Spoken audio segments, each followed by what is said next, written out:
All right, y'all, Delaware Paddle Sports kayak fishing team member Lou Martinez here, and today I want to talk about my most recent tournament, which was held at Records and Chipman's Pond in Delaware. We're going to go over the conditions, we're going to go over the pattern, and we're going to go over the baits that I used. So if you haven't seen that video, please go check that one out. That's the one where I'm doing crazy things in a stormtrooper mask. I basically had poor audio. My cord came out of my microphone jack, and so I didn't capture any good audio. So I was kind of unmotivated to do that video, and that kind of helped get my creative juices flowing, if you will, and got to experience a few things and experiment with some of my editing features in my Adobe Premiere Elements. I don't use Adobe Pro, probably should at some point, but that's like a subscription fee, and I don't want to keep paying a subscription fee for something when my current one is satisfying my needs. So let's get into the conditions. We had a bright full moon the night before. You see that in the start of the video, and it was just, I think that really killed the bite for majority of the day. It picked up later in the day, which you would kind of expect to happen with these things, because if the fish feed all night, which they most certainly probably did in this sense, I mean, they were probably just sitting on the bottom, fat and happy, not doing a dang thing.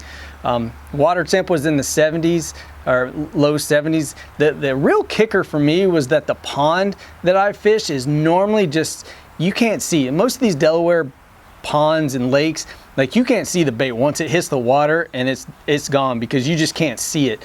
The visibility is really low, so I was completely surprised and taken aback. And again, I've been fishing there for a couple years, and that's been basically the case almost everywhere, to where you can't see the bait. But in this case, I could see the bottom, and that just took me by complete surprise. I did not expect that at all. Top it off, there was some type of, maybe an algae bloom, a fungus bloom, I don't know. I'm not a biologist. But I just call it muck because it was sliming up all of our lures, so you really weren't able to throw tons of like moving baits, treble hooked baits. I mean, it would just come back covered. I was actually able to get one later in the day on a Ishman spinner. That's my favorite spinner bait, and I was able to get that one because the wind started picking up and moving some of that muck out of all of the area to where I knew there was underwater structure. Matter of fact, you could see it on this day.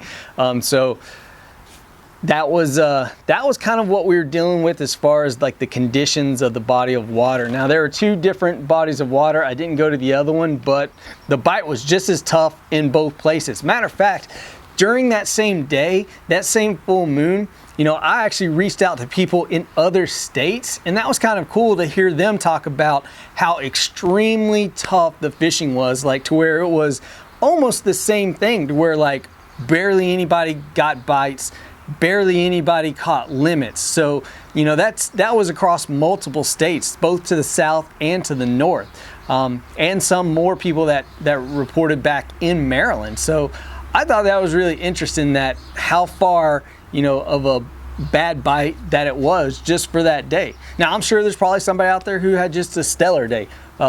Cool.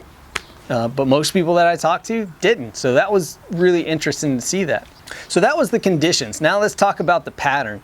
Early on in the morning, I did something that, because I'll admit, guys, I suck at catching fish in the morning. I don't know what it is. It's like the time that it's, the fish are the most active. You should have the best time and easiest time catching them. I don't know what it is. I mean, I'm out there throwing moving baits. I'm throwing top water, and my morning bites, for me, they just stink. So be worried. If I ever get on a morning bite, definitely be worried.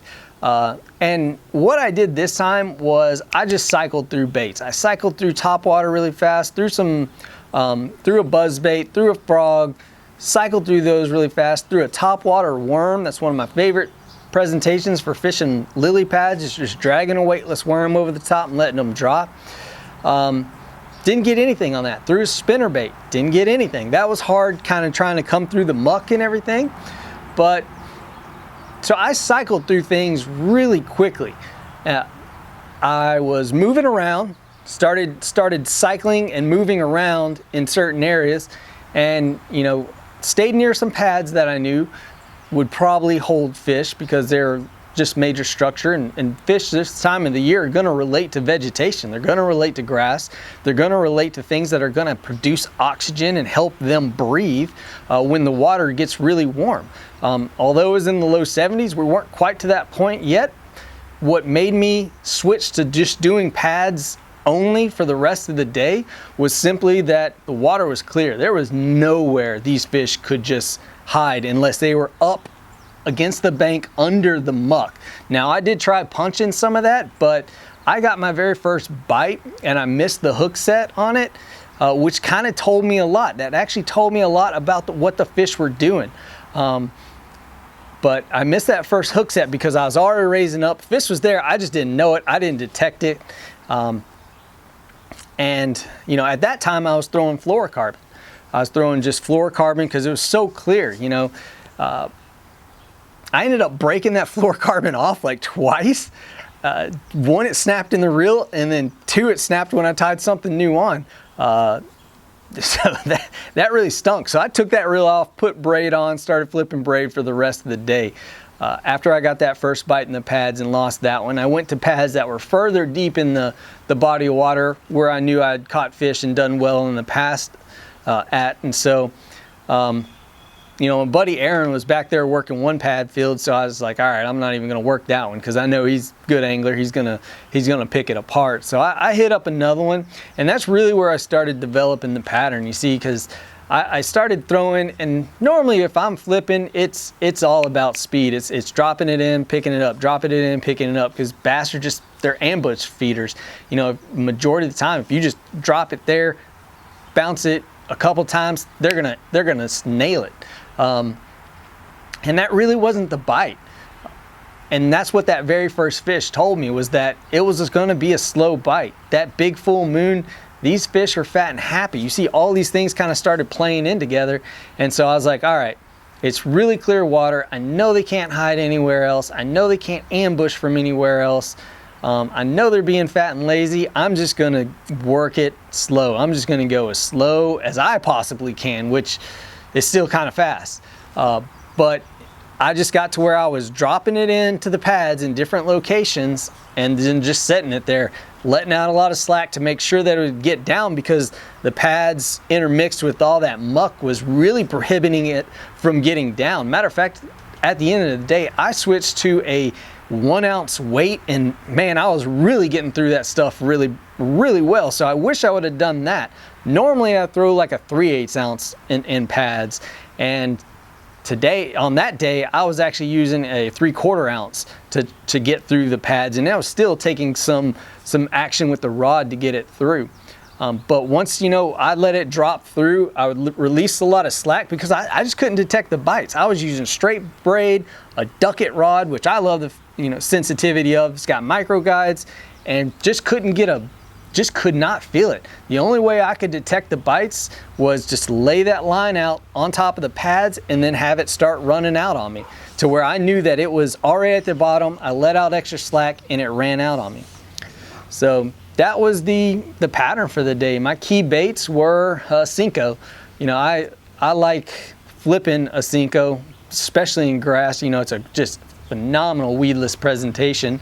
If you saw my last recap, it was, dang Senko, but I guarantee after that tournament, I restocked up on all of my Senkos, so I'm set for a good month or two of just nothing but throwing Senkos. I also used the Gambler Why Not. It was kind of a creature bait that I had. It was in a June bug color. Just works really good. Works really good with getting through pads and stuff. It was just basically a creature bait. Any creature bait would have done. I'm a big fan of the Berkeley Pit Boss. Really like that. Tons of action in that bait. Just grab one of those and watch those tentacles kind of just waver in the water. I mean, it's a beautiful looking bait when it's rolling through the water. A lot of action in those. I like to Carolina rig that one a lot too. So that was the conditions, that was the presentation, and that was the pattern. It was, again, a very tough day to get a bite. 2 limits were caught. Actually, I think another competitor maybe caught a limit but showed up too late. But it's one of those things, like if you're, you know, take everything that you have into account, because that's what's gonna end up getting you into that winning circle. Is you have to consider all of these things together. You know, it was a very tough bite. I mean, just having to, like I said, flip large expansive pad fields and just let it sit there. I mean, that's tough to do. I'm very happy with the way that I placed, placing second, because again, it was a tough fought win to me, and it's a win for me to get up there and get second. My buddy, actually, I think he ended up getting them on frogs. So, you know, just goes to show it could have been done that day too. But I think he was very static in his location as well. I don't think he moved a lot either. I think he very much just honed in on an area that he identified in pre-fish. I don't get to pre-fish these. I just go in blind and do the best I can.